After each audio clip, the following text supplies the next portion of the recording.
ಅಲ್ಲಲ್ಲಿ ಅಕಾಲಿಕ ಮಳೆ ಜೋರಾಗ್ತಾ ಇದೆ. ಅದರ ಪರಿಣಾಮ ಸರ್ಜಾಪುರದಲ್ಲಿ ಒಂದು ಘಟನೆ ಆಗಿಬಿಟ್ಟಿದೆ.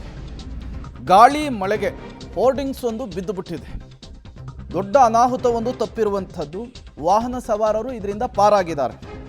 ಸರ್ಜಾಪುರದ ಯಮರೆಯ ರಾಜ್ಯ ಹೆದ್ದಾರಿಯಲ್ಲಿ ಘಟನೆ ನಡೆದಿದೆ. ಪಕ್ಕದಲ್ಲಿದ್ದಂತಹ ಗೂಡಂಗಡಿಯ ವ್ಯಕ್ತಿ ಜಸ್ಟ್ ಮಿಸ್ ಆಗಿದ್ದಾನೆ. ಹೋರ್ಡಿಂಗ್ಸ್ ಬೀಳ್ತಾ ಇದ್ದಂತೆ ವಾಹನ ಸವಾರರು ಗಾಬರಿಯಾಗಿಬಿಟ್ಟಿದ್ದಾರೆ. ನಿನ್ನೆ ಸಂಜೆ ನಡೆದಂತಹ ಘಟನೆ. ನಿನ್ನೆ ಸಂಜೆ ಈ ಘಟನೆ ನಡೆದಿದೆ. ಜೋರು ಗಾಳಿ ಮಳೆಗೆ ಹೋರ್ಡಿಂಗ್ಸ್ ಬಿದ್ದೋಗ್ಬಿಟ್ಟಿದೆ. ಅದರ ಪರಿಣಾಮ ಏನಾಗಿದೆ ಅನ್ನೋದನ್ನು ನೀವು ಗಮನಿಸ್ತಾ ಇದ್ದೀರಿ. ನೋಡಿ ಎಷ್ಟು ದೊಡ್ಡ ಮಟ್ಟದ ಹೋರ್ಡಿಂಗ್ ಅದು ಅಂಥೇಳಿ. ಅಪ್ಪಿತಪ್ಪಿ ಕೆಳಗಡೆ ಯಾರಾದರೂ ಪಾದಾಚಾರಿಗಳು ನಿಂತಿದ್ರೆ ಅಥವಾ ವಾಹನ ಸವಾರರು ನಿಂತಿದ್ರೆ ಕಥೆ ಏನು ಅಂಥೇಳಿ. ನಿನ್ನೆ ಸಂಜೆ ನಡೆದಿರುವಂತಹ ಘಟನೆ. ಇದನ್ನು ನೋಡಿಬಿಟ್ಟು ವಾಹನ ಸವಾರರು ಕಕ್ಕಾಬಿಕ್ಕಿ ಆಗಿಬಿಟ್ಟಿದ್ದಾರಂತೆ. ಒಂದು ವೇಳೆ ನಾವೆಲ್ಲಾದರೂ ಅದರ ಅಡಿಗೆ ಮಳೆ ಬರ್ತಾ ಇದೆ ಅಂಥೇಳಿ ನಿಂತ್ಕೊಂಡಿದ್ರೆ, ಗಾಡಿಯನ್ನು ಪಾರ್ಕ್ ಮಾಡಿಬಿಟ್ಟಿದ್ರೆ ಕತೆ ಏನು ಅಂಥೇಳಿ ಯೋಚಿಸ್ತಾ ಇದ್ದಾರಂತೆ.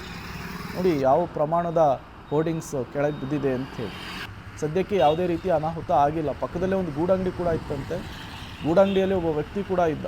ಆತ ಜಸ್ಟ್ ಮಿಸ್ ಆಗಿದ್ದಾನೆ ಅನ್ನೋದು ಗೊತ್ತಾಗ್ತಾ ಇದೆ.